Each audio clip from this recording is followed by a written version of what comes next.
Imagine a small American town, tucked deep within the mountains, where time seems to have stopped decades ago. Outsiders rarely visit, and when they do, they're met with blank stares, eerie silence, and something far darker lurking beneath the surface. Whispers tell of a family so twisted, so unspeakably corrupted by their own bloodlines, that even law enforcement dared not intervene. The sheriff, the man meant to protect the town, knew everything. He saw the disappearances, the strange children with distorted faces, the midnight screams echoing through the woods. Yet, he stayed silent. Why? What secret bound him to this nightmare? Tonight, we step inside the chilling true story of America's dark inbred town, and the sheriff who hid its most horrifying truth. The town of Cold Hollow, nestled deep in the Appalachian Mountains, was the kind of place most maps forgot to mention. On paper, it looked ordinary. Wooden homes, a single diner, a general store, and a sheriff's office that stood as a relic from the 1950s. But locals rarely welcomed outsiders, and those who dared to stay overnight often spoke of strange noises, distorted figures moving between the trees, and faces that seemed wrong. The history of Cold Hollow was steeped in secrecy. Generations of families had lived there without ever leaving, marrying within their own bloodlines, producing children whose features unsettled even the kindest of strangers. Over time, these inbred lineages gave rise to disturbing rumors. Children born with hollow eyes, neighbors disappearing without explanation, and a darkness that no one dared confront. At the center of it all stood Sheriff Daniel Harker. To most, he appeared as just another aging lawman, keeping order in a sleepy town. But Harker had been raised here. He knew every family, every hidden grave in the woods, every unspoken story whispered at the diner's back tables. While other sheriffs in America busied themselves with traffic stops and routine disputes, Harker's silence covered something far worse. Outsiders who came asking questions were told to leave before nightfall, and if they didn't, they often vanished without a trace. Some said Harker himself delivered the warnings. Others believed he was simply too afraid of what lay beneath Cold Hollow's surface. Yet those who knew him best swore the sheriff wasn't afraid at all. He was protecting something. Over the years, small-town journalists and passing travelers tried to dig into Cold Hollow's history. Most failed. Their notes never published, their photos mysteriously lost, their stories half-written before they disappeared altogether. Still, the whispers grew. And every decade, more disturbing accounts emerged. Strange lights in the woods, screams carried by the wind, and children with blank stares, watching strangers from behind cracked windows. If Cold Hollow was cursed, then Sheriff Harker was its gatekeeper, standing between the outside world and a nightmare America wasn't ready to face. But soon, that wall of silence would begin to crumble, and the truth he had hidden for decades would spill out like rot beneath old floorboards. The first documented incident that pulled outsiders toward Cold Hollow occurred in the summer of 1994. A young hitchhiker named Clara Jennings, traveling cross-country, vanished after passing through the Appalachian backroads near the town. Friends recalled her last call, a scratchy payphone message where she said she'd stopped at a small diner with strange people staring too long. Clara never made it to her next destination. Days later, her abandoned backpack was found on the outskirts of Cold Hollow, its contents scattered as though someone had searched it hurriedly. No body was ever recovered. Sheriff Harker filed a report, but locals whispered he knew far more than he wrote down. Witnesses claimed Clara had been seen leaving the diner with a tall man whose face looked oddly disfigured, his jaw uneven, his eyes mismatched in size. When questioned, Harker dismissed it as town gossip. He even suggested Clara likely left on her own, running from troubles no one knew about. But those who had lived in Cold Hollow long enough recognized a pattern. Clara wasn't the first to vanish, and she wouldn't be the last. For decades, travelers, hikers, and drifters who strayed too close to Cold Hollow disappeared.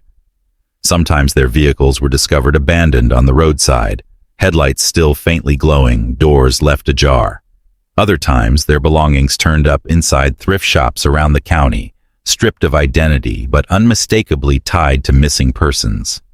Despite mounting disappearances, no major investigation ever took place. Why? Because Sheriff Harker always had the final word, and his words were always the same. Nothing happened here. One chilling detail resurfaced years later. Clara had kept a small journal, filled with sketches and observations of people she met along the road. When her belongings were examined, one drawing stood out. It showed a man with. Clara's disappearance might have faded into obscurity, just another unsolved case in the Appalachians, if not for the whispers about the Marrow family. They were Cold Hollow's oldest bloodline, their roots stretching back to the 1800s, when the town was founded by coal miners who never left. The Marrows lived on the outskirts, in a sagging farmhouse, surrounded by dense woods and rusting farm equipment. Few dared approach their land, but everyone in town knew the rumors.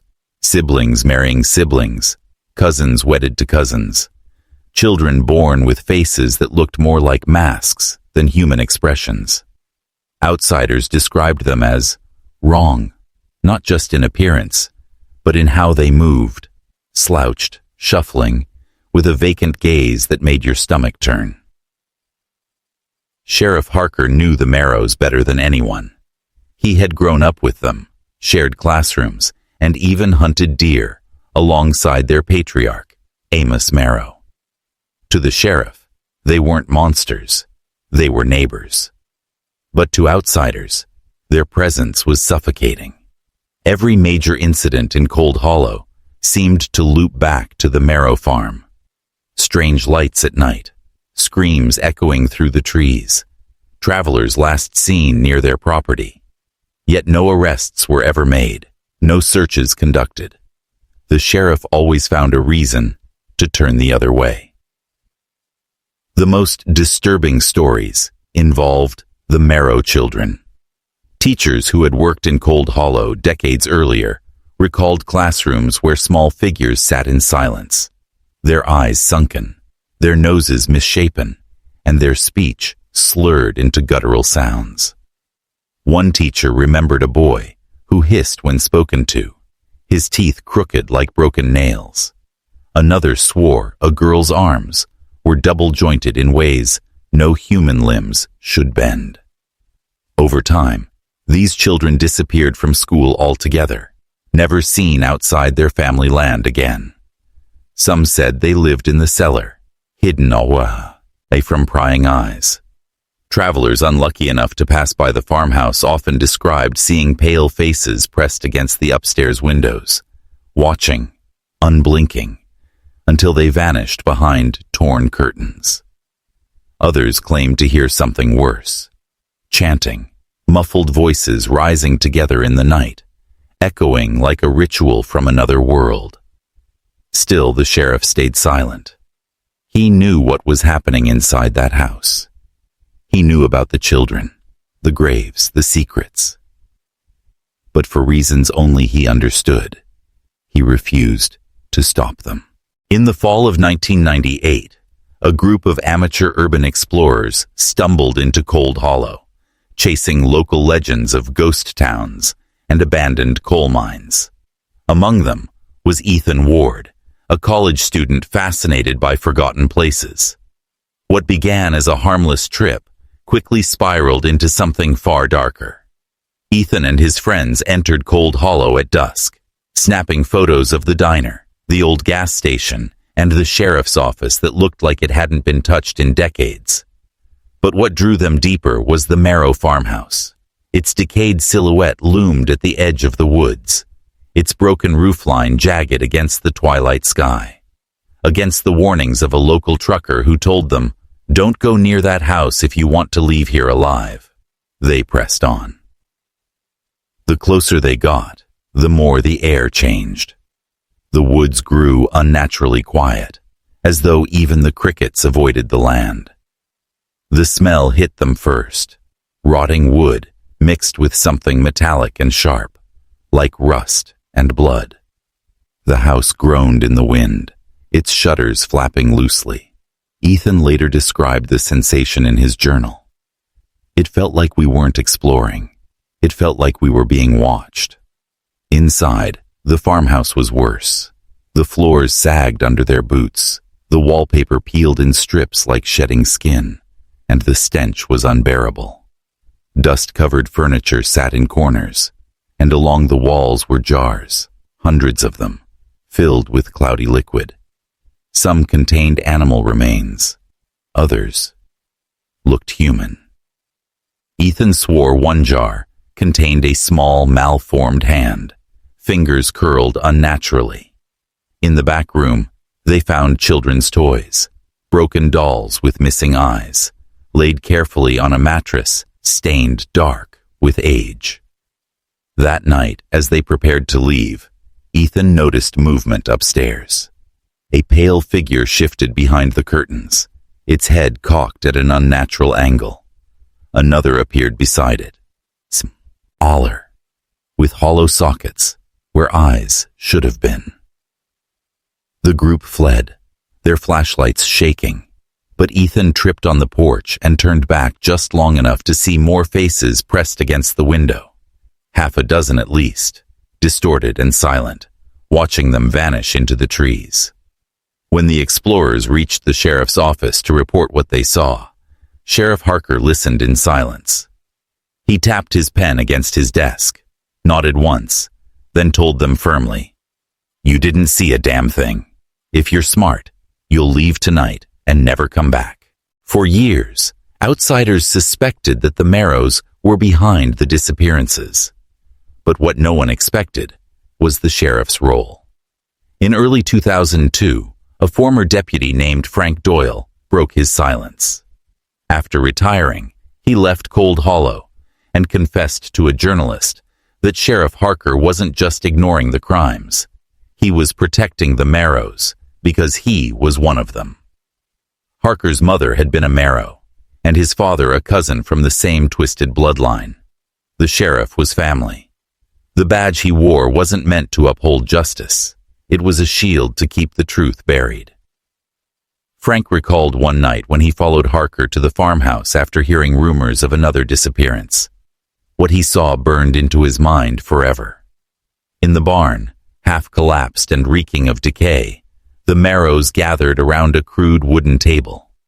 On it lay the body of a missing hitchhiker, partially covered with burlap. Children with misshapen features hovered in the shadows, their wide, uneven eyes glistening in the lantern light. And there, at the head of the table, stood Sheriff Harker himself, not stopping them, but joining them. The deputy swore that Harker participated in their rituals, gruesome ceremonies that mixed old superstition with madness.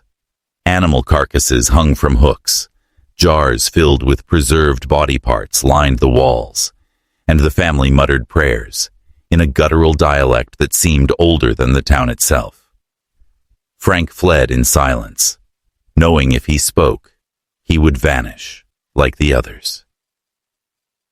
Years later, Ethan Ward, the explorer who escaped the farmhouse, confirmed fragments of Frank's story. In his own words, "The sheriff didn't protect us, he protected them. Every time someone went missing, it was covered. Every scream in the woods was ignored. We thought the Marrows were monsters, but the sheriff was worse. He wore a badge, and he still chose the nightmare." This revelation shattered the illusion of Cold Hollow as just another forgotten town. It wasn't neglect or fear that kept the sheriff quiet. It was loyalty to his own blood. The very man sworn to protect the town was bound to its darkest family. ensuring their horrors would never see the light.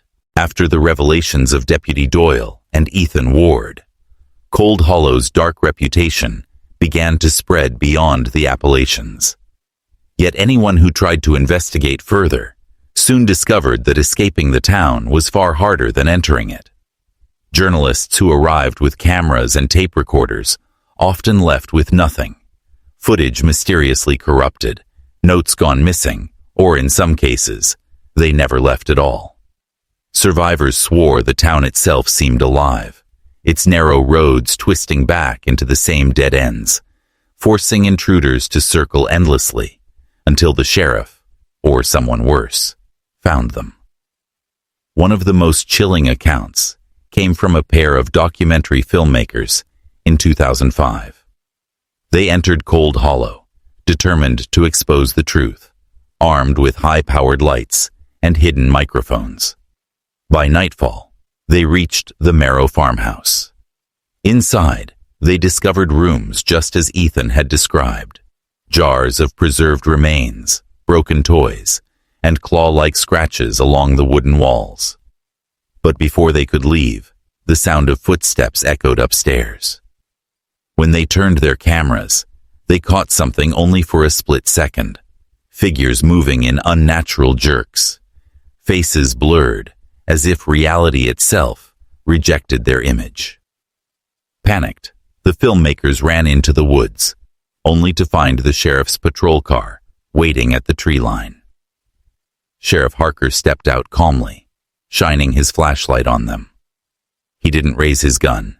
He didn't shout. He simply said, "No one leaves until the family says so."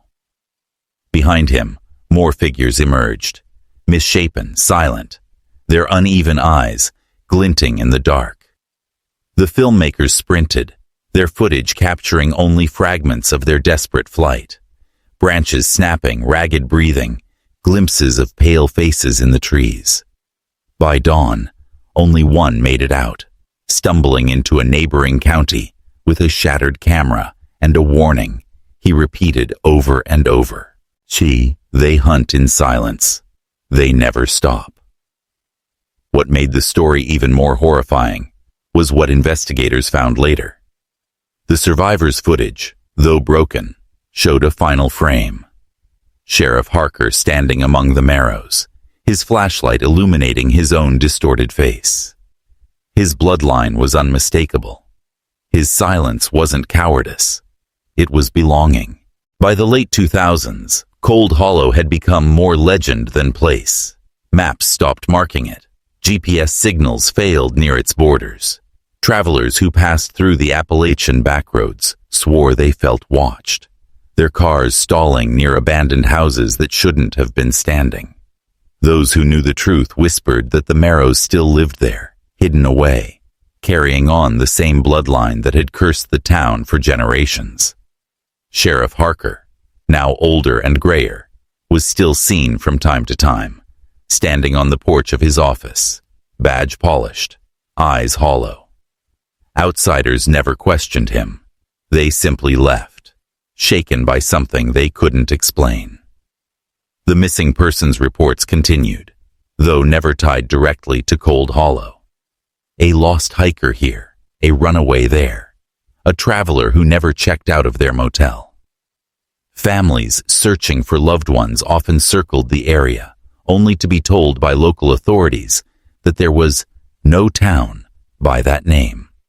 It was as if Cold Hollow had erased itself, hiding behind its sheriff and its secrets. But for those who had seen it, the explorers, the survivors, the few who escaped, the memories never faded. They carried the faces of the Marrows in their nightmares, the silence of the sheriff in their waking hours. What made the story linger wasn't just the horror of an inbred family hidden in the mountains. It was the betrayal of trust. A sheriff is meant to be a protector, a shield between innocence and evil. But Sheriff Harker twisted that role into something darker, using his authority not to protect his people, but to protect his family's curse. He chose blood over justice, silence over truth. Even now, whispers say that Cold Hollow still stands, though finding it means you've already gone too far. Some claim the sheriff's descendants still wear the badge, still guarding the town's nightmare. Others believe the Marrow's they've spread, moving into neighboring communities under new names, carrying their secrets like a disease. But one thing is certain: those who step into Cold Hollow rarely return the same.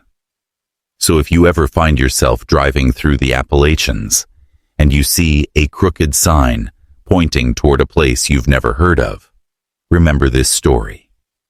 Keep driving. Don't stop for gas. Don't ask for directions. Because if the sheriff is still there, watching from the shadows, he won't warn you to leave. Not anymore.